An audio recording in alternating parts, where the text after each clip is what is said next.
What's up, my Wizards dev? SPMTG, place down there, Magic Channel on YouTube's. Today, we got more Shadows over Innistrad spoilers for you today. There were a lot of them today. Some of them common, a lot of them decent in draft and stuff, but some really balmy stuff along with it too, so let's check those out. Think nothing of the coat, by the way. It's cold and I am a man of few coats. Definitely the newest card spoiled, as of the recording of this video at least, is Seasons Past. This was spoiled just about 20 minutes ago, actually, right before I started recording. And it's neat. It is 4 of anything and 2 green mana for a sorcery. Return any number of cards with different converted mana costs from your graveyard to your hand. Put Seasons Past on the bottom of your library. Finally, a green mythic. We're like 18 mythics in now. I mean, this could be a 20 mythic set. And we finally get mono green mythic. I don't know if any of you knew this, but there has been like a promise of a mini mutiny from green players if we didn't get a green mythic. Here it is. A lot of green players are even saying like, it can even be subpar, I just want a green mythic. Well, be careful what you wish for. I'm not saying the card is bad. Actually, the card looks interesting at the very least, you know.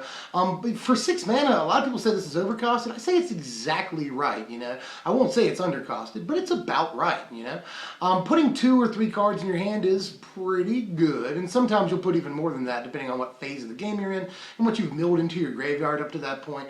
So I can definitely see this being bummed. The text on the card is obviously very powerful. I'm just not really sure what to do with it, you know. In Commander, it just seems like it might be really, really good in EDH. We probably have better stuff, you know. I'm not totally sure. Let me know, Commander green players. As far as Standard goes, it's a lot of mana, but you know, so is Sorin, so is Ulamog. You know, we play big money cards or big mana cards. Sorin's not even out yet, but we play it. But in any case, 6 mana is a lot for something like this, and it's a sorcery, and you say go after you play it. I'm just not entirely sure, although we are discarding a lot of cards in this format, just not in this color. I'm not sure. It looks kind of like a mess, but definitely powerful text, so we'll have to see what happens. That was the most recent card, spoiled, at least as of the recording of this. I want to pivot to the first card that was spoiled today. Actually spoiled like 5 minutes after I started uploading yesterday's video, so that was hilarious. This is Prized Amalgam, and it's pretty cool. A lot of people talking about this. It is 1 of anything, a blue and a black mana for a 3/3 zombie, and whenever a creature enters the battlefield, if it entered from your graveyard or if you cast it from your graveyard, you return Amalgam from the graveyard to the battlefield tapped at the beginning of your next end step. Pretty sweet zombie right here. I was wondering if the zombie deck was going to really be blue-black or if it was just going to be mono-black. Definitely a reason for the deck to be blue-black right now, and this definitely reaches much farther than just the standard, you know, tribal zombies deck. A lot of people talking about this for modern play, and I definitely see why Modern Zombies probably wants this, and a lot of modern decks might want this, you know. We are casting creatures from our graveyard in a variety of different ways, not through just reanimation or anything, but also other outlets. This is obviously really good with Liliana and its own tribe. It's good with Relentless Dead and Risen Executioner, that's true. And it's pretty good with Deathness Raptor too, you know. Sultai Shell, anybody? Maybe, you know, maybe finally Sultai and Temur will be things. That would be ironic and hilarious, and exactly what Wizards likes to do. If anything, it's just a vanilla 3/3 for 3 mana when it's, you know, on the battlefield. That's kind of meh. And you know, this could get at, there's a lot of exile effects in the format. I want to say that, you know, there's a lot of safeguards against things like this coming back over and over and over in Standard, because exile is a huge thing. So there's also that to consider. And also it comes back to the beginning of your next end step. That could also be something to consider. I don't think it's a stumbling block or anything, but it probably does degrade the card slightly, only slightly. Yet another cool card coming up. There's a lot of just cool cards in the set, whether they're good or not. This is an Exorable Mass right here, and it's got people talking. It is 2 of anything in a green mana for an ooze. That's a 3/3. It's got Delirium, and whenever an Exorable Mass attacks, and there are at least 4 card types among cards in your graveyard, put a 3/3 green ooze creature token onto the battlefield, tapped and attacking. Okay, so people like this card, and I hate to be the one to burst bubbles and all that, because it could be a powerful card, indeed, but I do have some issues. First of all, I have to get this out of the way. I know that dice to removal isn't a good argument, you know, I've blasted the argument myself. But this dies to pretty much every pertinent removal in Standard that actually sees play, you know. Dies to Silk Wrap, dies to Grasp of Darkness, dies to Fiery Temper, that's going to see a lot of play, dies to a turned on Fiery Impulse for that matter, dies to Ultimate Price, you know, dies to Languish, it's gonna die. The thing definitely dies. One of my major gripes with it is that it doesn't do anything the turn it comes into play, which I always have a problem with. If you don't have Delirium, and I think this is the kicker here. If you don't have Delirium, it's a vanilla 3/3 for 3. You know, I was just talking about that with the last card there. The vanilla 3/3s for 3 aren't inspiring, you know, but once you do have Delirium turned on, this is okay. If you do get a few swings in with this, sure, you can get like 6, 9 power on the board, yes. But I'm really not sure about it, guys. I gotta tell you. Just things like this hardly ever work out, and if it protected itself in some way, that'd be nice, but it's within bolt range and it dies to every removal that people actually play. So I'm gonna take a pass on it for now, but I acknowledge that it could be a little better than I'm grading it. Here's a fun card. This is probably the best pun name that's ever been on a card. This is Uninvited Geist right here. Uninvited Geist is hilarious, if only for the name alone. It is 2 of anything in a blue mana for a spirit, and it's a 2/2 with Skulk. It also has, when Uninvited Geist deals combat damage to a player, transform it. It transforms into Unimpeded Trespasser, which is a 3/3 spirit that can't be blocked. Well, at the very worst, it's a pretty playable card in limited environments. That's good. And at the very best, it's a decent card in the inevitable blue-white budget spirits deck. That's going to have to be made at some point. We're going to have to do every tribe at some point. And it could be playable in that budget deck. It just, you know, by the time it flips, it's like, or by the time you can attack with it unblockable, it's like turn 5 at the very, very earliest. And I just don't know. I maybe have a little bit of issues with that, but the card is great as far as pun names go. It's probably the best one of all time, you know. I love that in a set that's focused on like Lovecraftian eldritch horror, this set still manages to maintain a sense of levity. The next thing here is kind of weird and hard to evaluate. It could actually be really good, or it could be horrible jank. Let's take a look at Stitchwing Scab here. Scab is 3 of anything in a blue for a 3/1 zombie horror with flying. It also has pay 1 of anything in a blue mana and discard 2 cards to return Stitchwing Scab from your graveyard to the battlefield tapped. So this works with Prized Amalgam right out of the gate. This totally works with that card.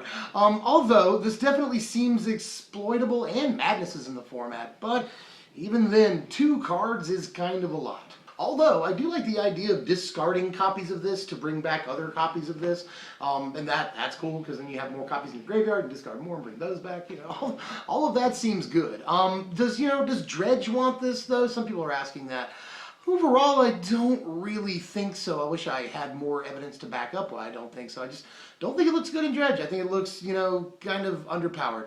But it is a 3-power flyer, so there's always that too. Even if Dredge doesn't want it, you know, in Standard at least, it seems pretty cool to mill these into your graveyard and then play them for half price. So, you know, definitely considering it for budget zombies, but I'm not really sure. I really want to play with this card to see if it's good or not. Let's stop off for a second and look at 2 cards at the same time. I'm going to look at 2 white cards with Investigate that I think are at least impactful in limited play. This is Humble the Brute and Survive the Night right here. Humble the Brute is 4 of anything in a white mana for an instant. Destroy target creature with power 4 or greater and then Investigate. Survive the Night is an instant for 2 of anything in a white mana. And target creature gets +1/+0 and gains indestructible until end of turn, and then you investigate. Is it okay if I'm just like not really inspired by the investigate mechanic? I'm just like really want to get hyped for that, and I just can't bring myself to do it. But in limited, at least, these are fine cards and costed pretty fairly, you know. In 1, you get removal. That's not bad at all, and lets you draw a card for a couple of mana later. Again, that's investigate. But the other one is a combat trick that lets your creature stay alive and probably kill something too. So, love the fact that these are at least playable limited cards. But aside from that, I just really wanted to point out that Investigate needs to get like a little bit better. That's all I'm saying. You know, it kind of looks like the support of this block, or like the renown of this block. You know, it just seems like, you know, play this in limited, nothing else. Hey, while we're looking at lower grade cards, the rest of the Vessel cycle came out today. They're enchantments that do stuff when you sacrifice them, which is cool because that fuels Delirium. I always like that. But let's take a look at these sort of in quick succession and see what we have here. The white one is Vessel of Ephemera, and it's 1 of anything in a white mana for an enchantment. You pay 2 in a white, and you sacrifice the Vessel to put 2 1/1 white spirit creature tokens with flying onto the battlefield, which is kind of reminiscent of Lingering Souls, but it's not Lingering Souls, but it seems pretty good in draft. And then there's Vessel of Paramnesia, that's the blue one, and I love that the art is reminiscent of Memory Lapse. That's pretty cool. This is also one of anything in a blue mana for an enchantment. You pay a blue and you sacrifice Vessel of Paramnesia. Target player mills the top 3 cards of his or her library, and then you draw a card. This will probably be cast on yourself a lot of the time, I would imagine at least, and seems pretty good. It's also worth pointing out that this is the cheapest one to activate, so that's cool. And Delirium is a big thing in blue, or at least, you know, blue's probably going to be in the decks that run Delirium at least. The black one is pretty cool too. This is Vessel of Malignity. It's one of anything in a black mana for an enchantment. You pay one of anything in a black, pay its casting cost again, and sack it, and target opponent exiles 2 cards from his or her hand. You can only do that when you can play a sorcery. That makes sense. In this format, I'll just point out that Eldrazi like when you exile things. And I also like that it's just exiling 2 cards straight up, although early game especially, this will cost you a whole 2 turns to do. Late game, it'll cost you 4 mana. I'm just not sure either of those situations are worth it. Exiling cards is pretty good. And the green one is Vessel of Nascency. This is just 1 green mana for an enchantment. You pay 1 and a green to sacrifice it and reveal the top 4 cards of your library. You may put an artifact, creature, enchantment, land, or planeswalker card from among them into your hand and put the rest into your graveyard. I really like that this puts the rest of the cards in your graveyard, a la like Grizzly Salvage, you know, excuse me. Also like that there's a lot of permanent types there that you can choose from. So that actually doesn't seem too bad, and is a good way for green to get an enchantment into their graveyard without having to like play an Oath of Nissa on top of an Oath of Nissa. Overall, I'm really digging these vessels, man. I think they're really good in limited play. I think they actually have some potential on the budget level. We'll have to see about that. I like that they're enchantments because they fuel Delirium and they work with Starfield of Nyx. And maybe, you know, well, lots of reason to like these things. And I know I've asked this a lot lately, but I'll ask at least one more time here. Pauper players, are you excited about any of these? Next up, let's talk about Altered Ego for a second. Altered Ego is a creature, it's a shapeshifter. It costs X mana and then 2 of anything, a green and a blue. And it can't be countered. It comes into play as a 0/0. And you may have it enter the battlefield as a copy of any creature on the battlefield, except that it enters with X additional +1/+1 counters on it. First of all, again, love the art. I say that nearly every card, but this art is great. And it reminds me of the episode of Rugrats where, like, Angelica thought that her parents were going to have a baby and, like, she had the nightmare where the baby got all huge. I don't know, it just reminds me of that. As far as practicality goes, this is probably a bulk rare unless I'm missing something. Commander players probably like this, but I really have no clue what deck it actually goes in because I could know more about Commander, to be honest with you, but this probably goes in a thing somewhere. I do like that it can't be countered. That's at least interesting. And I like that it can be better than the creature that it's copying, which is probably pretty relevant. So yes, to all of that, but end of the day, I mean, Clever Impersonator saw like no play, and that was like arguably better than this card. I don't like that you have to have blue and green, you know, just there's a lot of sort of roadblocks to this card being decent. So I'm calling bulk rare here, but we'll have to see. Just from what I can tell, the ego isn't so super. Psychology jokes. Here's something that's getting people talking, but I'm not so sure. This is Forgotten Creation right here. It is 3 of anything and a blue mana for a zombie horror. It's a 3/3 with Skulk. At the beginning of your upkeep, you may discard your hand. If you do, draw that many cards. People are saying tutelage, and that makes some sense, but I'd probably pump the brakes on that right now.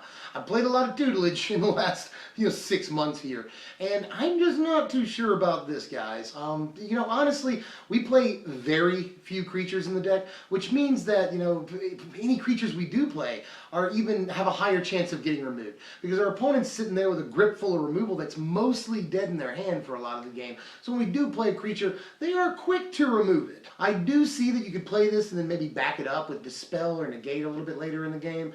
But I just, my argument is that if we didn't play Jorian Ruin Diver in Red-Blue Tutelage, we probably won't end up playing the 4-drop creature either, even Tutelage didn't even really start playing Chandra. Some people play the 1 or 2 of Chandra in their Tutelage, but on the competitive level, and you don't really see that deck very often, but occasionally it pops up in like top 30s, those players don't usually play Chandra because it just costs too much. And I'm not sure that a 4-mana guy costs too much. I mean, Chandra's 6. This is only 4, but it has to live a whole turn. I want to reiterate that. It has to live an entire turn, which is a little bit harder than it sounds.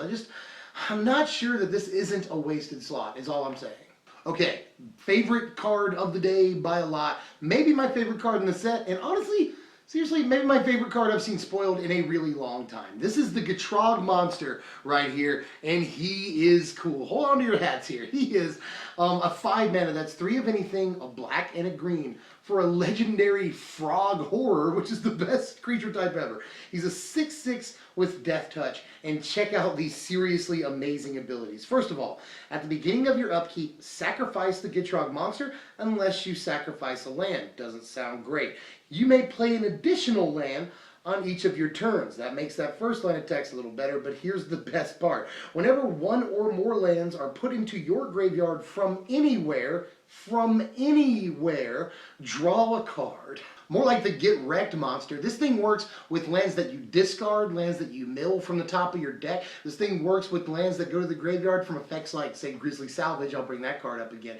This works with fetch lands, not just the traditional fetches, but things like Evolving Wilds. It works with blighted lands in Standard. That's an important thing to consider. Lots of stuff that this works with in Modern. Works with Life from the Loam pretty darn well. In other formats, it works with things like Wasteland and Strip Mine.